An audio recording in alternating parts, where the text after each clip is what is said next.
제가 한 3년쯤이었습니다. 한 집사님으로부터 봉투를 이렇게 받은 거죠. 그래서 제가 그 봉투를 제가 주머니에 이렇게 앞주머니에 넣어놨는데 이걸 모르고 그죠? 아침에서야 깨닫게 되었어요. 그 봉투는 무슨 봉투냐면 현수막 만들고 그 현수막 가격이 2개짜리였는데 7만 원이었어요. 그래서 그 7만 원을 그 주문했던 그 제작했던 회사에 주라고 사무실에서 제가 탄 겁니다. 그러면 뭐 해야 되죠? 그 7만 원을 그죠? 이렇게 다음 날 보내야 되는데 제가 이 주머니에 있는 걸 그렇게 만져보니까 왠지 뭐 같이 보였냐면 휴지처럼 보였어요. 그래서 제가 휴지통에 탁 버린 거죠. 다음 날 새벽기도 한참을 하다가 생각이 난 겁니다. 아이고 이거 큰일 났다. 휴지통에 들어갔는데 내가 아침에 밥을 먹는데 이 밥이 맛이 있을까 없을까요? 밥맛조차 없습니다. 빨리 교회 가서 확인을 해봐야 되겠다. 교회 갔는데 아니나 다를까 휴지통이 다 비워져 있어요. 이제 큰일 난 거죠. 7만 원이 너무 아깝잖아요. 어떡하지? 최후의 보리로 결국에는 그 휴지통이 비워졌다는 얘기가 뭐겠어요? 누군가 청소를 해서 휴지 쓰레기 봉지 있지 않습니까? 큰 쓰레기 봉지 안에 넣어둔 것이라 마지막에 그게 생각이 났습니다. 그럼 제가 어떻게 했을까요? 네, 휴지 봉지를 다 뒤지고 여러 가지 막 음식물 또 묻어 있는 것도 있고 막 더러운 거죠. 죄송합니다. 밥 먹고 난 뒤에 이 오후 예배 시간에 이 말씀을 드려서 그런데 제가 했을까요? 안 했을까요? 뒤졌을까요? 안 뒤졌을까요? 당연히 뒤졌죠. 중요한 거 그거 이제 아니더라고요. 7만 원을 눈에 불을 켜고 내 봉투를 찾고야 말리라 손에 묻든지 말든지 상관하지 않고 뒤졌던 적이 있습니다. 사랑하는 성도 여러분, 오늘 교회를 향해서 바울이 선포를 합니다. 7만 원짜리라고요? 아닙니다. 오늘 교회가 얼마나 높은 가치가 있느냐 이렇게 표현합니다. 흠없고 그죠? 오늘 이렇게 표현하죠. 우리 15절에 흠이 없고 순전한 가치가 있다. 이 말이 무슨 말입니까? 목사님 교회 치고 흠없고 그죠? 이런 교회가 어딨냐고 혹시 여러분에게 동의가 안 될지는 모르지만 저도 한때 그랬어요. 에이씨 교회 이런 교회 내가 뭐하러 섬기냐 미국 유학이나 가자 이랬던 철없는 저였어요. 여기서 말하는 이 흠이 없다 또 그리고 그죠 조금도 순전한 허물이 없다 이런 뜻은 윤리적인 또 우리가 보기에는 조금 더 이렇게 모순이 없다 그런 의미가 결코 아닙니다. 이 말의 의미는 이런 것입니다. 여러분 하나님과 우리는 원래 어떤 사이요? 물론 처음에는 너무 기뻐하셨죠, 그죠? 내가 만든 작품 중에 최고의 작품이다. 그런 존재가 우리였습니다. 그러나 죄를 지은 우리는요? 우리는 어떤 사이입니까? 왼수죠, 왼수 덩어리. 그게 우리입니다. 여러분 옆에 누가 앉아 있습니까? 아, 그러세요?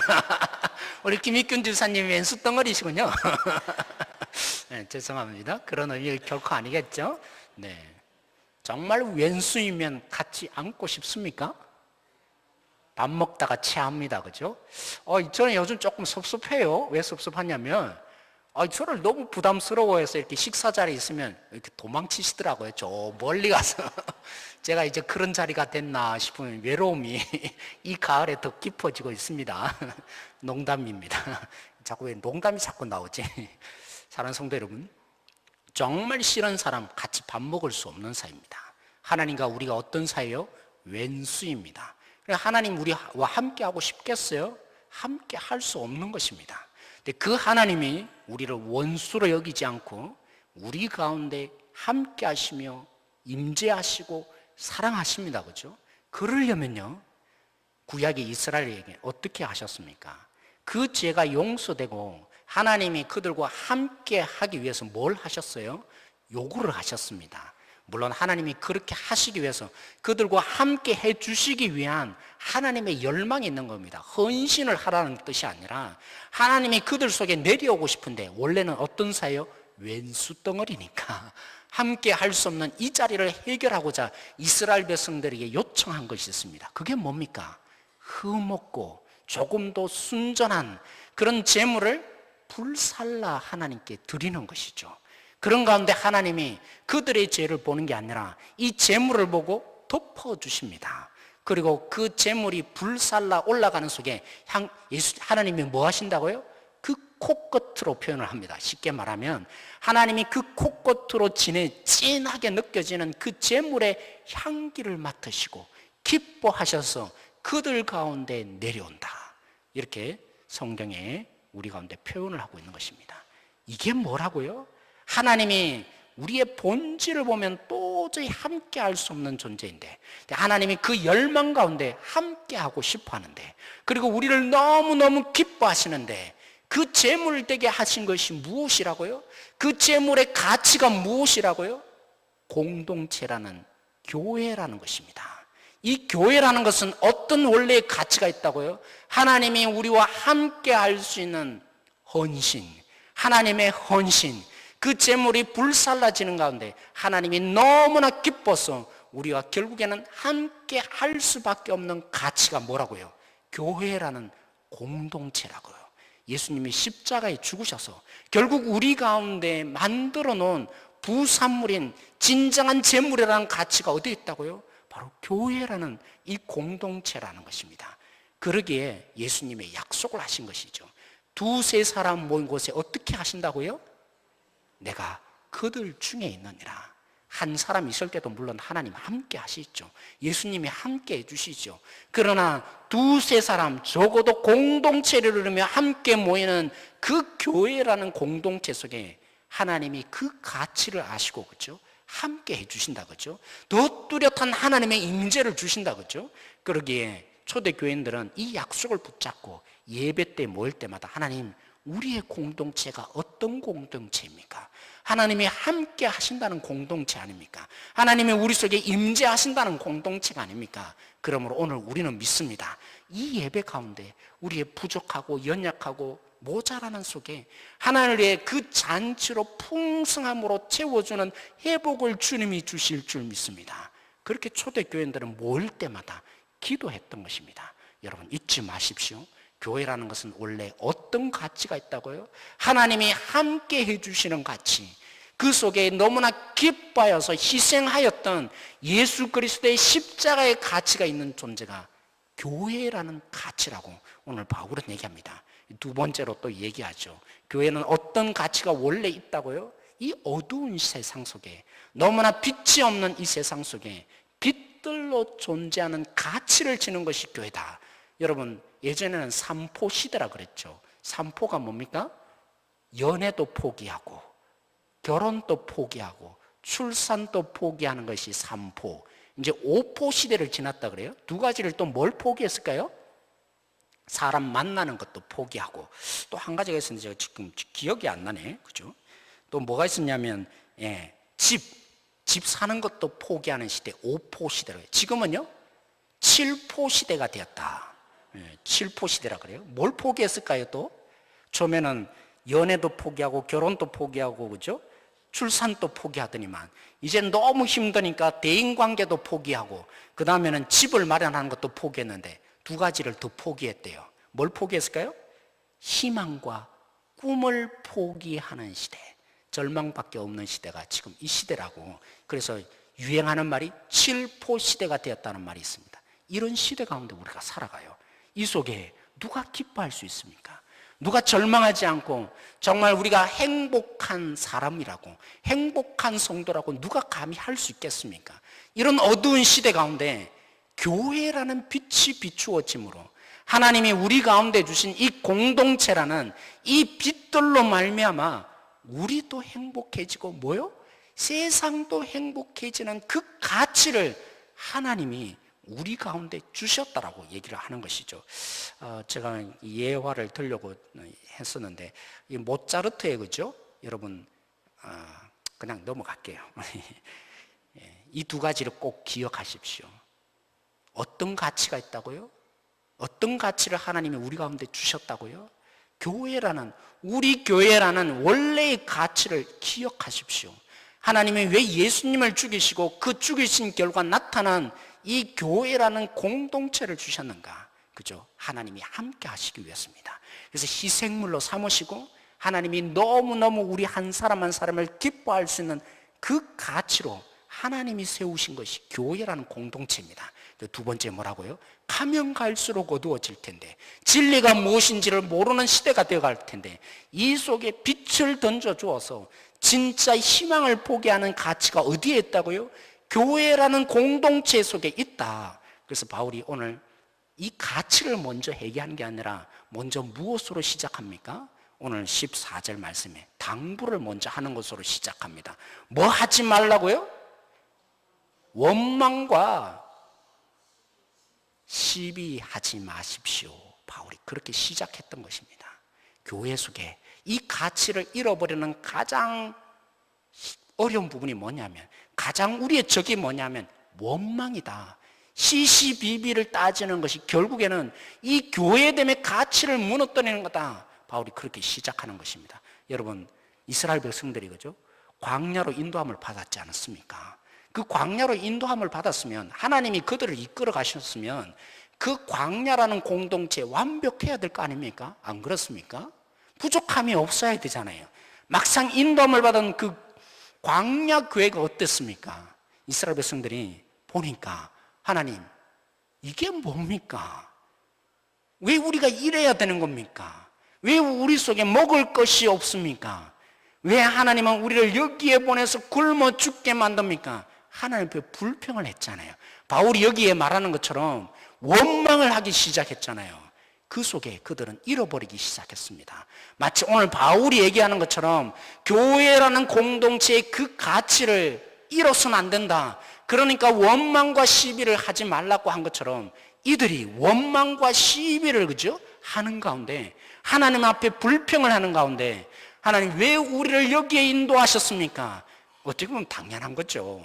먹을 것이 지금 당장에 없는데, 지금 굶어 죽게 생겼는데 하나님 앞에 왜 이러십니까? 한편은 이해될 수 있는 얘기입니다. 그런데 그런 가운데 그들은 잃어버렸어요. 뭘 잃어버렸습니까?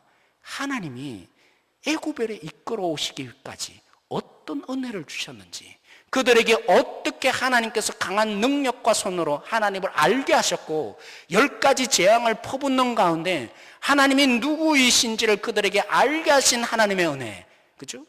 피의 재앙이 일어나고 개구리 재앙이 일어나고 결국 마지막 10번째 재앙이 일어난 가운데 하나님의 은혜구나, 그 하나님의 은혜 때문에 굴복해서 이스라엘 백성들만 나온 게 아니라 하나님을 원래 알지 못하던 그 잡족들도 하나님의 은혜 때문에 같이 따라 나왔어요. 원망하는 순간에요, 그들이 불평불만하는 순간에 이제까지 하나님이 불기둥으로 구름기둥으로 인도하시고 물이 없다고 인도하여 주셨던 그들의 하나님의 놀라운 은혜 한꺼번에 다 까먹어 버리는 것이죠. 그렇습니다. 오늘 우리는 교회의 진정한 가치 볼 수 있기를 원합니다. 하나님이 어떤 가치로 우리 교회를 세워주셨는지 그 가치를 놓치지 않기를 원합니다. 어떤 가치가 있는지를 다시 한번 깊이 새기십시다. 우리가 볼 수 없을지는 모르지만 원래 하나님이 이 월평동산교회를 세우셨던 진정한 가치, 나 한 사람으로도 주님을 만날 수 있고 임재를 누릴 수 있지만 하나님이 교회라는 공동체를 주셔서 하나님의 임재를 더 강하게 느끼게 해주시고 하나님이 기뻐하시는 우리의 예배 공동체 속에 하나님이 너무나 미소를 짓는 그 주님의 희생이 여기 속에 담겨있는 가치를 놓치지 않아야 할 것입니다. 하나님이 우리 가운데 교회를 왜 세우셨습니까? 오늘 이 땅 가운데 어디로 가야 될지, 희망 하나 없는 이 땅 가운데 우리조차도 어떤 선택을 해야 될지 너무나 불안해지는 이 땅 가운데 소망이 찾을 수 있고 소망을 발견할 수 있고 지도받을 수 있고 나갈 수 있는 그 빛이라는 가장 중요한 도구로 교회를 하나님이 주신 것이다. 이 가치를 우리가 놓치지 않기를 원합니다. 그러면 뭐 해야 된다는 거예요? 원망을 하지 말라고, 시시비비를 따지지 말라고. 바울은 오늘 이렇게 우리의 은혜를 잊어서는 안 된다고, 우리에게 13년 동안 하나님이 분명히 역사하신 부분이 있습니다. 그냥 하나님이 내버려 두신 것이 아닙니다. 여기를 세우신 하나님이 그냥 가만히 계셨나요? 아니죠. 이제까지 하나님의 놀라운 역사 속에 일일이 이끌어 가셨고, 물론 우리가 보기에는 정말 이스라엘 백성들이 본 것처럼 하나님 왜 여기로 인도하셨습니까? 우리가 지금 굶어 죽을 지경이에요. 그런 상황, 이스라엘 백성들이 그 광야에서 당한 것처럼 우리도 당하고 있는지도 모릅니다. 그러나 보아야 합니다. 하나님이 우리 가운데 어떤 가치를 두고 우리 교회를 세우셨는지 그 가치로 함께 보며 우리의 이 놀라운 은혜를 솟지 않는 우리 모든 성도 되어가기를 소망합니다. 우리 함께 한번 이 시간에 기도하겠습니다. 우리가 오늘 말씀을 부여잡고 함께 기도하십시다. 우리가 모일 때마다 하나님의 은혜를 얘기하는 자리 되게 해주십시오. 우리의 교회라는 이 공동체의 근본적인 이유를 발견케 되는 우리 지체들 되게 해주십시오. 내가 놓치지 않기를 원합니다. 여기 속에 하나님이 함께하여 주신다는 이 희생을 보게 해달라고. 그리고 우리가 날마다 오늘 여기 속에서 주님이 우리를 이끌어가기 위해서 우리 교회라는 공동체에 주셨다고, 내가 어떤 선택을 해야 되는지, 그리고 내가 어떤 걸음을 가야 되는지, 희망 하나 없는 이 땅 가운데 모든 것을 다 포기하는 이 시대 가운데 희망이 여기 있다고 주님이 주신 이 진정한 가치를 놓치지 않는 우리 교회 되게 해달라고 함께 이 시간 기도하며 나갔으면 좋겠습니다. 이를 위해서 우리 함께 이 시간 같이 기도하겠습니다. 하나님, 오늘 이 말씀을 부여잡고 저희들이 함께 기도합니다. 주님이 주신 이 진정한 가치 놓치지 않는 성도들 다 되어질 수 있도록 붙들어 오십시오. 주님이 우리의 교회를 세우신 것은 하나님의 함께 하심을 더 주기 위해서고 우리를 기뻐하기 위해서인 것을 저희들이 보게 됩니다. 하나님의 놀라운 원수 사이가 아니라 주님이 여기 가운데 함께 임재하여 주시고 주님을 맛볼 수 있는 자리가 되게 하기 위해서 진정한 소망이 무엇인지, 무엇을 향해서 살아가야 되는지, 어떤 선택을 하며 이 땅 가운데 살아가야 되는지, 참으로 빛 하나 없는 이 땅 가운데 소망이 되라고 하나님 모든 것을 다 포기하고 희망마저 꿈마저 접을 수밖에 없는 절망뿐인 이 땅 가운데 저희들이 이 소망을 다시 한번 부여잡게 하시려고, 주님 안에 기쁨을 얻게 하시려고, 주님 안에 하나님 진정한 비전을 발견케 하시려고 주님이 우리 가운데 주셨습니다. 이 부분을 저희들 놓치지 않게 하여 주십시오. 주님의 긍휼을 잊지 않게 하여 주십시오. 우리 한 사람 한 사람을 세우셔서 주님의 마음을 주고 싶어 하시는 이 하나님의 놀라운 긍휼과 은혜를 저희들이 놓치지 않는 자리 되게 오치기를 원합니다. 하나님, 그러므로 서로가 중요합니다. 우리 한 사람 한 사람이 없이는 존재할 수 없습니다. 우리 장로님들이 필요하고 우리 권사님들이 필요하고 우리 집사님 한 분 한 분들이 진실로 필요합니다. 교회가 되기 위해서는 홀로 존재할 수 없습니다. 이 교회됨의 진정한 가치를 놓치지 않는 우리 성도 한 분 한 분들이 되어질 수 있도록 붙드시고 함께하여 주옵소서. 하나님, 우리가 이제는 선포하기를 원합니다. 우리 교회의 진정한 가치가 여기에 있다고 하나님이 함께 해주시고 원수 사이가 아니라 이제는 하나님께서 너무나 기뻐하시는 그런 존재로 우리를 불러주시기 위해서, 만나기 위해서 우리 교회를 주신 이 가치를 놓치지 않게 해주십시오. 하나님이 이 세상 가운데 희망조차도 꿈마저도 포기하는 이 시대 가운데 하나님이 우리 가운데 희망을 주시기 위해서, 진정한 위로를 주시기 위해서 교회라는 공동체를 주신 이 가치를 잃어버리지 않기를 원합니다. 하나님, 칭찬해 주며 격려해 주며 주님의 이 가치로 서로 바라보며 존귀 여길 수 있는 우리 모든 성도 다 되게 하여 주십시오. 주님이 우리 교회를 이렇게 소중히 여기신 거 이제는 감사하며 감격해질 수 있는 우리 모든 성도들 다 되게 해 주십시오. 하나님의 은혜를 잃어버리는 성도들 되지 않도록 주님의 강한 손으로 우리 가운데 이끌어 주시며 일하여 주신 하나님의 은혜를 하나하나 헤아려 볼 수 있는 우리 모든 실천함이 우리 가운데 있게 하여 주십시오. 모든 것 주님 손에 맡기며 예수님의 이름으로 기도드렸습니다. 아멘.